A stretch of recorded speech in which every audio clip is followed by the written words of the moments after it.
Slop stories, slop stories.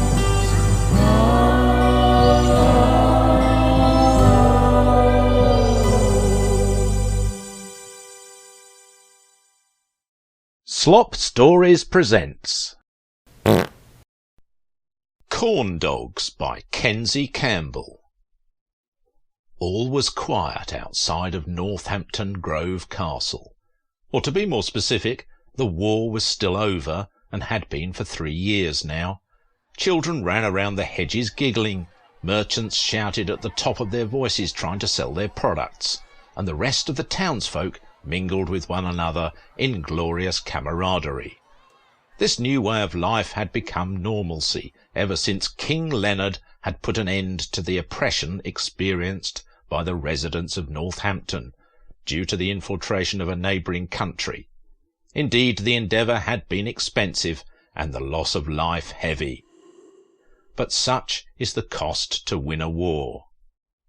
Leonard was a king unlike anything anyone had ever experienced. Brilliant with his own finances in his youth, he'd applied his tried and proven strategies to his area of rule, and brought about the first sustainable economic structure that not only greatly benefited his own country, but also his allies. His compassion toward those of lesser stature was genuine, his love and appreciation of the natural world was beautiful, and his generosity towards others was unmatched. He truly was the king that the country had always hoped for.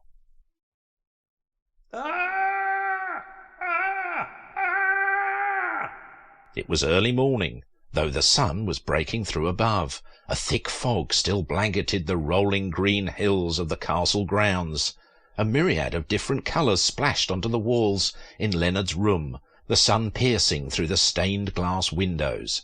Leonard had handcrafted those stained glass inserts himself, because he loved waking up to a colourful room, which helped him start each day on a positive note. Positivity is the basis of success, he'd always said. The blood-curdling screams continued. Several housekeepers in Leonard's employ rushed up the spiral stairwell. He preferred to identify them as his housekeeping employees, rightly feeling like it was a more dignified position. "Surely that cannot be the king," one of them said.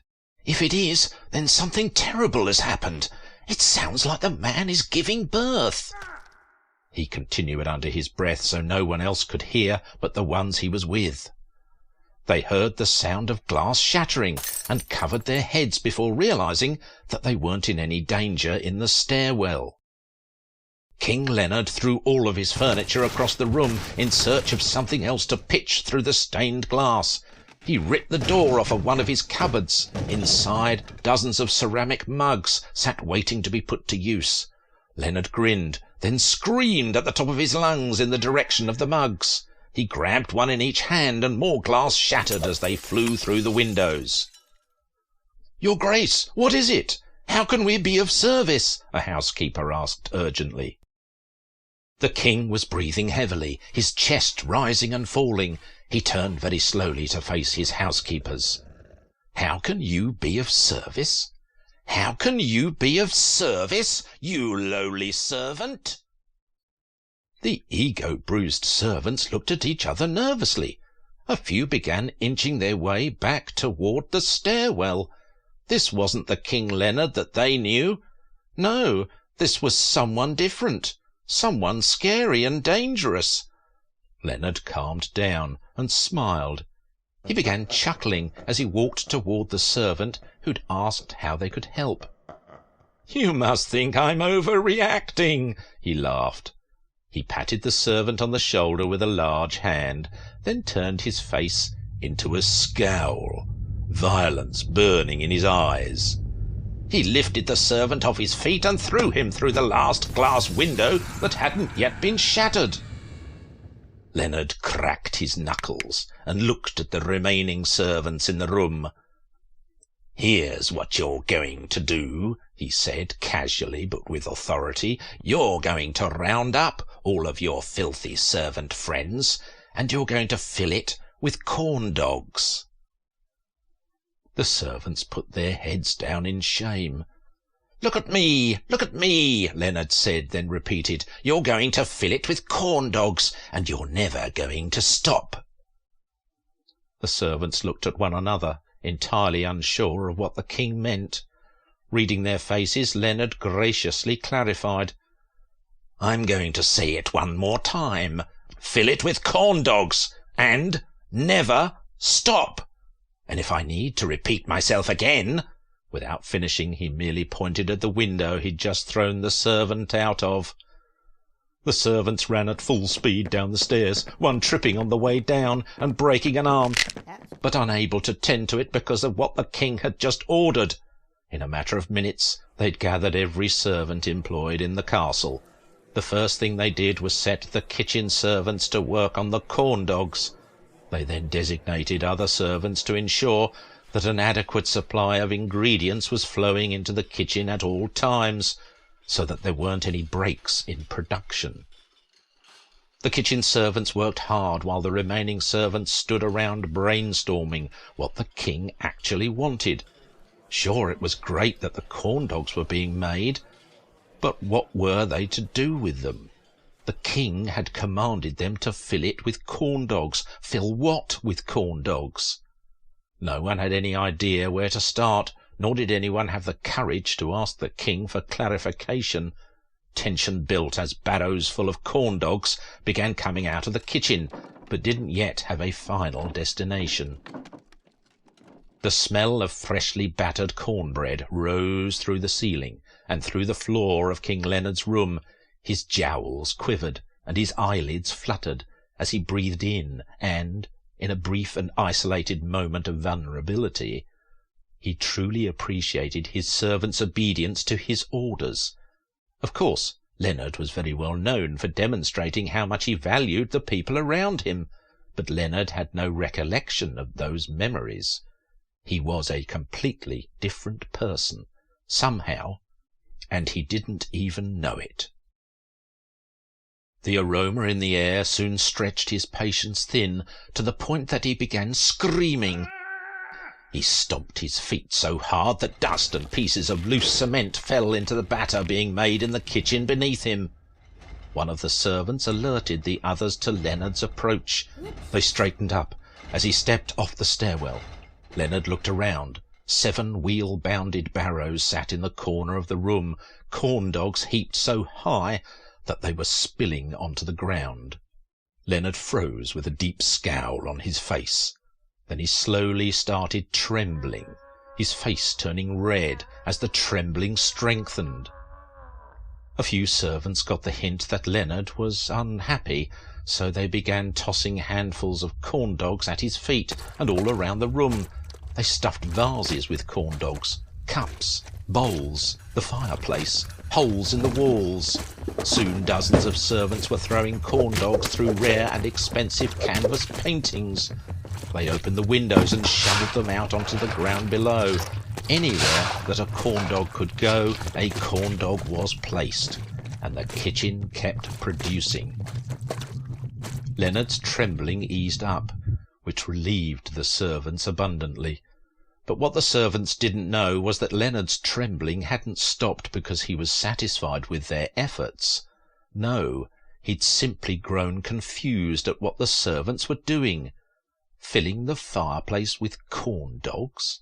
The bathtub? What? Leonard's screaming from earlier that morning resumed, this time in the deepest pitch possible. Some servants fell to their knees as their chest cavities vibrated violently. Leonard began pointing in all directions, screaming, over and over and over. Servants started wailing in fear, but continued throwing corn dogs until everyone in the room was standing on 1.5 feet of battered bread and blended hog.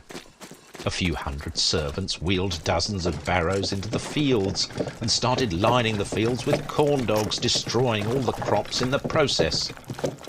The servants continued to fill every square inch of land and home in Northampton, but still King Leonard's screams persisted. By the next morning Leonard had issued a royal decree that if the servants didn't fill it with corn dogs, he'd start executing one servant every hour. And so he did.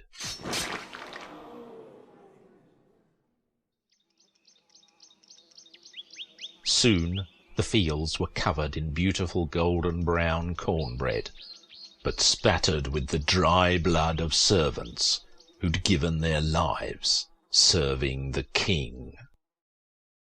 Thousands of servants died in the months that passed.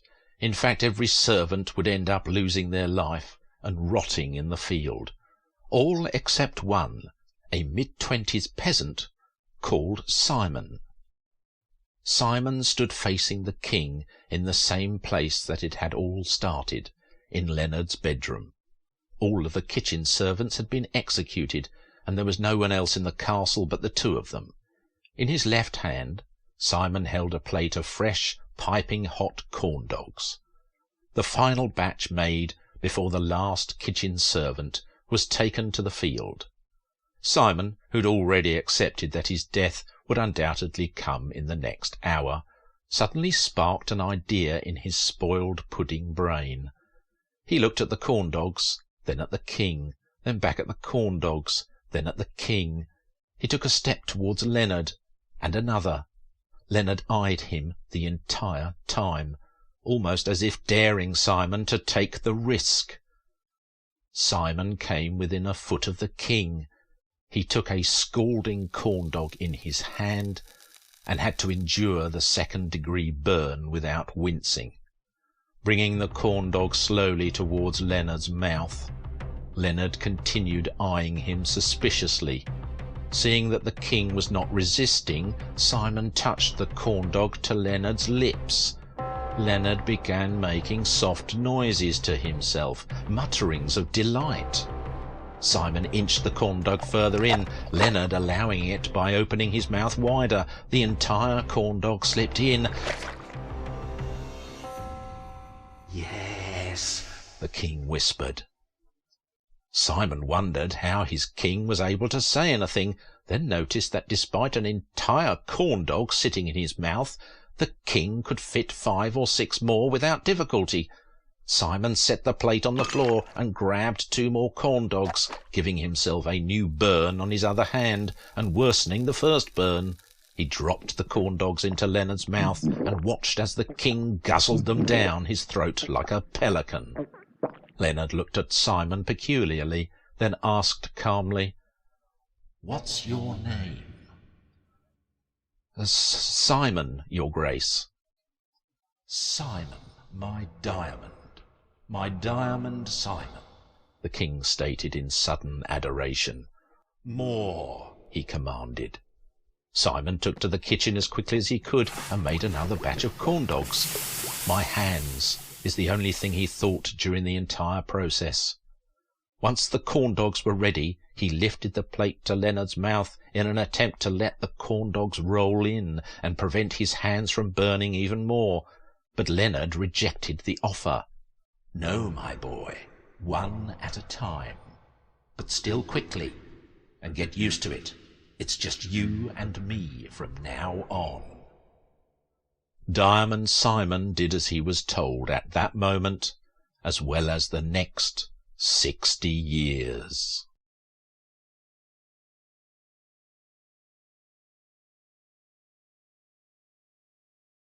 Thank you for listening. I've been your jaw-droppingly beautiful narrator, Simon Hensby. Help us to keep the slop churning by subscribing to our podcast and giving us 5 glorious stars. And don't forget to follow us on Instagram at Slop Stories for the latest news and updates. And now for today's Memoir of Misery. No. It was an attack, and a bad one at that. Mitch would have stood a chance to recover if he hadn't been thrown into a scalding sulphur geyser in the process. Instead, he released himself from the edge of the geyser and gave in to the boil, his last experiences on earth being the smell of rotten eggs and the sight of a feral hog swinging its head wildly as it tried to unravel the organs that were wrapped around its tusks.